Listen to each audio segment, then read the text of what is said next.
कहानी की शुरुआत एक गांव से शुरू होती है जहां दो आदमियों की दोस्ती मशहूर थी। काले कोट वाले का नाम हसन जबकि ग्रे कोट वाले का नाम मूसा था। हसन की बेटी का नाम रीना था जो दिखने में बेहद खूबसूरत थी। मूसा के बेटे का नाम हनीस था। उसकी शादी रीना से पक्की हो चुकी थी लेकिन रीना को वो बिल्कुल भी पसंद नहीं था। मूसा की एक बेटी भी थी जिसका नाम सोफी था और घर का चौकीदार उसे पसंद करता था। एक दिन गाँव में डाकिया आता है। वो एक घर में खत देने आया था और ये घर मरियम नाम की औरत का था। खत मरियम के बेटे का था जिसमें लिखा था, मैं डॉक्टर बन चुका हूँ और मैं जल्दी ही घर वापस आने वाला हूँ। अपने बेटे का खत पढ़कर मरियम बेहद खुश होती है। वो जल्दी जल्दी पड़ोस में बता देती है कि उसका बेटा बाबू डॉक्टर बन गया है और वो जल्दी ही घर आने वाला है। जल्दी ही गाँव की लड़कियों को भी पता चल गया कि मरियम का बेटा बाबू डॉक्टर बन गया है। गाँव में कोई डॉक्टर नहीं था इसलिए सभी लड़कियाँ बाबू को चाहने लगी थी। सभी उससे शादी करना चाहती थी जिस कारण लड़कियों में लड़ाई भी शुरू हो गई थी। अगले दिन मरियम का बेटा गाँव की तरफ बढ़ रहा था। रीना ने उसे दूर से ही आते देख लिया था जिसके बाद वो नदी में डूबने का नाटक करने लगी। बाबू की नजर जैसे ही रीना पर पड़ती है तो वो जल्दी जल्दी अपनी बाइक रोककर रीना को पानी से बाहर निकालता है। रीना भी बाबू से शादी करना चाहती थी। उसने जानबूझकर डूबने का नाटक किया था ताकि बाबू उसकी जान बचाए और वो उसके करीब जा सके। वैसे रीना के पूरे कपड़े भीग चुके थे जिस कारण उसे बुखार हो सकता था। बाबू उसे अपने कपड़े देता है जिसके बाद रीना कपड़े बदलने लगती है। कपड़े बदलने के बाद वो दोनों गाँव की तरफ बढ़ने लगे। जल्दी ही वो दोनों गाँव में पहुँच जाते हैं और बाबू को देखकर पूरा गांव खुश होता है।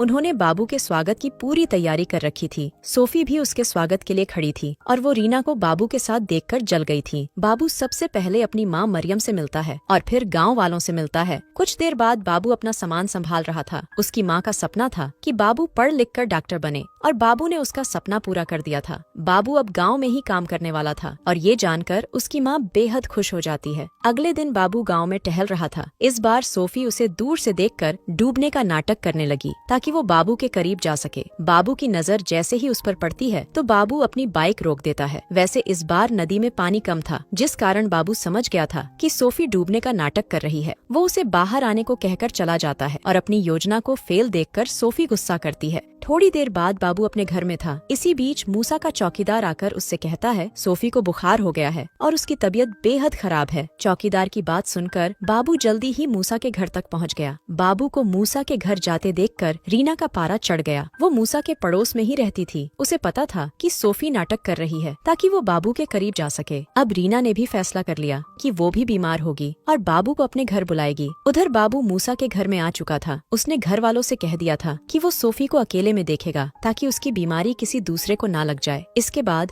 वो जैसे ही सोफी के कमरे में आता है तो उसके तेवर देखकर हैरान हो जाता है मगर खुद को संभालकर वो जल्दी ही उसकी जांच करने लगा। बाबू को करीब देखकर सोफी बेहद गर्म हो गई थी। जैसे जैसे बाबू उसकी जांच कर रहा था वैसे वैसे सोफी की गर्मी बढ़ती ही जा रही थी। जांच के बाद सोफी उसे गले भी लगा लेती है लेकिन उसी पल चौकीदार अंदर आ जाता है। चौकीदार ने बाबू को तो बचा लिया था लेकिन उसने सोफी को गुस्सा दिला दिया था। बाबू जल्दी जल्दी सोफी को दवा देकर उसके घर से चला जाता है। थोड़ी देर बाद रीना भी बीमार पड़ गई। उसके बाप हसन ने भी बाबू को बुला लिया जिसके बाद बाबू उसकी भी अकेले में जांच करने लगता है। वैसे बाबू को रीना पसंद थी और वो भी उसे चाहने लगा था। मौका देखकर रीना उसे चूमती है और उसे अपने दिल की बात भी बता देती है। अगले दिन गाँव के कुछ बच्चे खेल रहे थे और बाबू उन्हें दूर से देख रहा था। इसी बीच खेलते खेलते एक बच्चे को चोट लग जाती है जिसके बाद बाबू उसकी चोट पर दवा लगाने लग जाता है। बाबू को बच्चों से बेहद प्यार था और बच्चे भी उसे बेहद पसंद करते थे। कुछ देर बाद एक लड़की बुर्का पहनकर बाबू के घर आती है। ये लड़की कोई और नहीं बल्कि रीना ही थी। वो बाबू से कहती है कि मैं तुमसे प्यार करती हूँ और तुमसे शादी करना चाहती हूँ। उसकी बात सुनकर बाबू कहता है कि मैं भी तुमसे बहुत प्यार करता हूँ और तुमसे शादी करना चाहता हूँ। बाबू की बात सुनकर रीना बेहद खुश हो गई जिसके बाद वो वहाँ से चली जाती है। थोड़ी देर बाद बाबू एक स्टेशन पर तेल भरवा रहा था। तेल भरने वाले को खुजली हो रही थी। वो बाबू को बताता है कि मुझे सुबह से खुजली हो रही है और मैं इससे बेहद परेशान हूँ। तेल भरवाकर जब बाबू गाँव में आता है तो देखता है कि गाँव के कई लोगों को खुजली हो रही है। उसके पूछने पर गांव वाले उसे बताते हैं कि हमें सुबह से खुजली हो रही है। उनकी बात सुनकर बाबू जल्दी जल्दी घर आकर खुजली का इलाज ढूंढने लग जाता है। अगले दिन बाबू ने खुजली की दवा बना ली। वो पूरे गांव में दवा बांटता है ताकि लोगों की खुजली ठीक हो सके। कुछ दिनों तक गांव वाले खुजली से परेशान तो रहते हैं लेकिन इसके साथ ही साथ वो बाबू की दवा भी ले रहे थे। जल्दी ही बाबू की दवा काम कर गई और गाँव वाले ठीक हो गए। दरअसल गाँव वालों ने गंदा पानी पी लिया था इसलिए उन्हें खुजली होने लगी थी।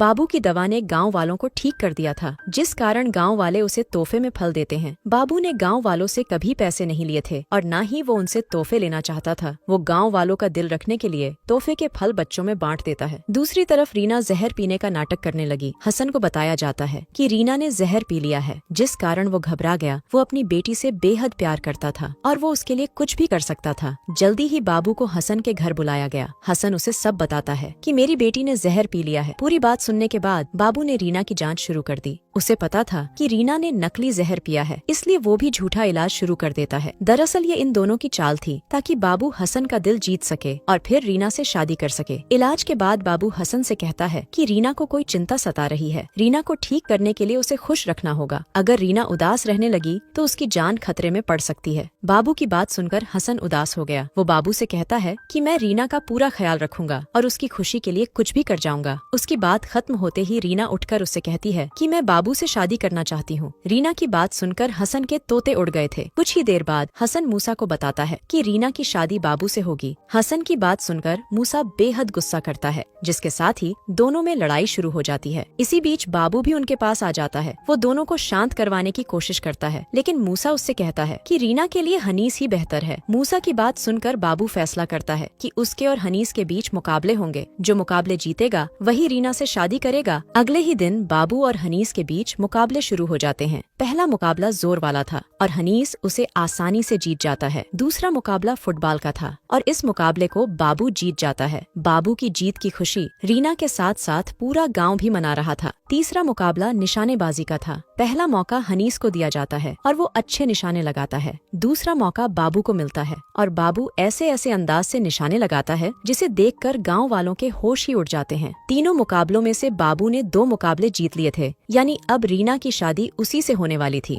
पूरा गांव बाबू के जीतने की खुशी मना रहा था और इसी बीच एक गाड़ी उनके पास आकर रुकती है। गाड़ी में से एक आदमी निकलकर बाबू से कहता है, मैं सेहत विभाग की तरफ से आया हूँ। हमें पता चला है कि तुम बिना डिग्री के डॉक्टर की प्रैक्टिस कर रहे हो। ये एक अपराध है और इसलिए तुम्हें गिरफ्तार किया जाता है। बाबू की सच्चाई जानकर पूरा गांव हैरान था, जबकि हनीस उसे बदनाम डॉक्टर कहता है। अगले दिन बाबू को कोर्ट में पेश किया गया। वो जज को सब बताता है कि वो झूठा डॉक्टर क्यों बना। दरअसल बाबू की विधवा माँ का सपना था कि बाबू पढ़ लिख कर डॉक्टर बने। बाबू पढ़ाई में कमजोर था, इसलिए वो डॉक्टर तो ना बन सका, लेकिन उसे एक अस्पताल में गार्ड की नौकरी मिल जाती है। बाबू ने गार्ड बनकर ही थोड़ी बहुत डॉक्टरी सीख ली थी। वो अपनी माँ का सपना पूरा करने के लिए झूठा डॉक्टर बना था। बाबू के हक में कुछ गाँव वाले भी गवाही देते हैं कि बाबू ने कभी उनसे पैसे नहीं लिए। पूरी बात जानकर जज बाबू को रिहा कर देता है। इसके साथ ही बाबू को समझाया जाता है कि वो प्रैक्टिस नहीं कर सकता। बाबू जज से वादा करता है कि अब से वो बिल्कुल भी प्रैक्टिस नहीं करेगा। कहानी के आखिर में बाबू और रीना की शादी हो जाती है और दोनों खुशी खुशी रहने लगते हैं। इसी के साथ इस कहानी का यही अंत हो जाता है। हमारी वीडियो देखने के लिए बहुत बहुत धन्यवाद। अगर आप ऐसी ही वीडियोस के दीवाने हैं तो प्लीज मेरे चैनल को जरूर सब्सक्राइब करें। मिलते हैं अगली वीडियो में, तब तक के लिए नमस्कार।